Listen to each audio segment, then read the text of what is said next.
Welcome to the Wu-Tang Land Learning Channel. I'm Anna. And I'm Patrick. What are we going to learn about today, Anna? I'm glad you asked. Today we're going to delve into the wild world of cell phones. You mean like Candy Crush? Not quite. We're going to discuss how cell phones work, the societal impacts, and finally what the future holds in store for them. That sounds exciting. Let's get started right away. Cell phones and the technology behind them can be quite complex. Today, however, we're just going to do a high-level overview. Today we'll be discussing the two different types of networks, CDMA versus GSM, cell phone speeds, the technology difference between the four big cell phone carriers, what happens when we make phone calls, send text messages, and surf the internet. Later on, Dhruv and Adrian will discuss societal impacts and finally the future of cell phones. For right now, though, I'm going to hand this off to Bradley. Take it away. Thanks, Patrick.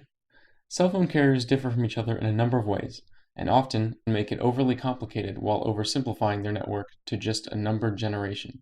As you may have suspected, there is far more to it. Every carrier uses a certain type of network. Sprint and Verizon use Code Division Multiple Access, or CDMA, and everyone else in the world uses Global System for Mobiles, or GSM. GSM is newer than CDMA, but it has evolved much faster. GSM can handle both phone calls and data use simultaneously, something which still eludes 3G CDMA, the CDMA network dedicated to SMS, MMS, and phone calls. As evident by its name, GSM was created with the global scope in mind, and for areas of the world where countries are geographically small and users may be traveling from one country to another and use different phones on the fly, GSM SIM cards make this possible by including customer information on the card itself. GSM networks also accept any other GSM compatible phone by requirement.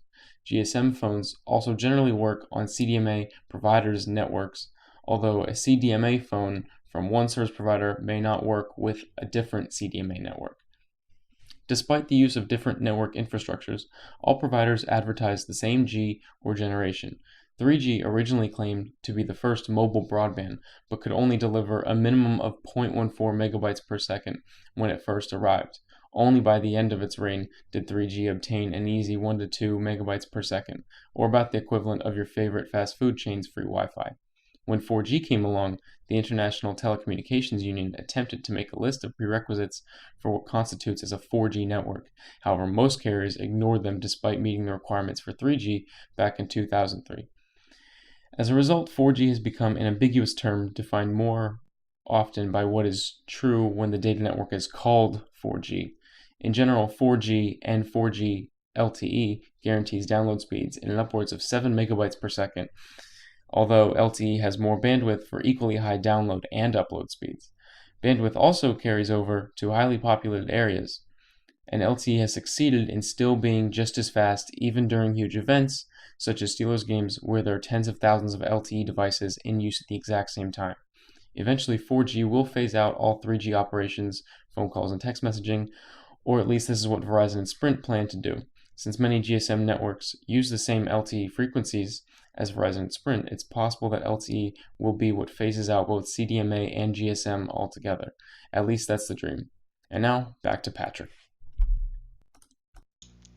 Thanks, Bradley. So what happens when I make a phone call? First, let's talk about the basic layout of a cell phone carrier's network. Each carrier has their own cell phone antennas, or towers as people call them. These cell phone towers are generally spaced in a manner that breaks up the land area in hexagonal shapes. In heavily populated areas, these towers would be closer with overlap because each tower can only handle a certain amount of users. Rural areas, the towers will be further apart. Make sense? These cell towers are connected to each other and your carrier's greater network via ground cables. The different carriers also have interconnects with one another so you can call from one carrier to the next. When you turn your cell phone on, it automatically reaches out to the nearest cell phone tower with radio frequency waves, or RF, to say, "Hey, I'm in your area, pay attention to me." This also happens while you're moving. Your phone constantly makes sure your carrier's towers know it's there. So, as you dial your friend's phone number and hit dial, your phone reaches out to the tower it's currently registered with and passes on the destination number. Through interconnections with other cell towers and different carriers, your friend's phone is found and alerted to an incoming call. If they accept the call, a connection between the two phones is built. Your voice is converted to RF waves in the phone and transmitted to the tower. The tower converts the RF to digital data to traverse the ground network to the tower where your friend is. Again, the voice is converted to RF at the tower and transmitted to your friend's phone. The RF is then converted back to your voice in your friend's ear. Needless to say, this all happens very quickly. So what happens when I send a text message? Well, now that we have a basic understanding of the phone call, essentially the same applies to a text message. The destination number tells your carrier where to send everything. Instead of a voice being converted to RF, the data contained within your text is. This again is received by the tower and routed to your friend's device. But what if your buddy's phone is off? I hate to break it to you, but your text messages are stored on the carrier's network. And when your friend finally turns their phone back on, it will reach out to the carrier's network to let them know it's available again. At this time, their carrier will then forward the text message that were received while the phone was off. Finally, what I suspect is the real reason we all have cell phones: the ability to surf the internet on the go. The process is the same as phone calls and texting, only the information contained in the RF signals between you and the towers is different. We don't have time to go all super nerd here, so basically it goes like so. You pull up the website on your cell phone. Your website requests are converted to RF, sent to the tower, converted to digital requests there. They then traverse your carrier's network before being sent into the network. The website you requested is then sent to your carrier's network, back to the tower you're registered with, converted to RF, and finally sent to your phone. At that point, the information is displayed as the website you were looking to search. Ever since cell phones have been invented, we have witnessed incredible growth within the smartphone industry. Looking forward, we ask ourselves, what will cell phones be like in the future? Well, let's check out the possibilities. Some of the technology that we have to look forward to is true wireless charging without the need of a charging pad, multi-network smartphones, multi-SIM smartphones, and increases in LTE and 5G speeds. While many believe the fifth generation or 5G networks are coming around the year 2021, South Korea is pushing the envelope and has plans to roll out a 5G network as early as the year 2017.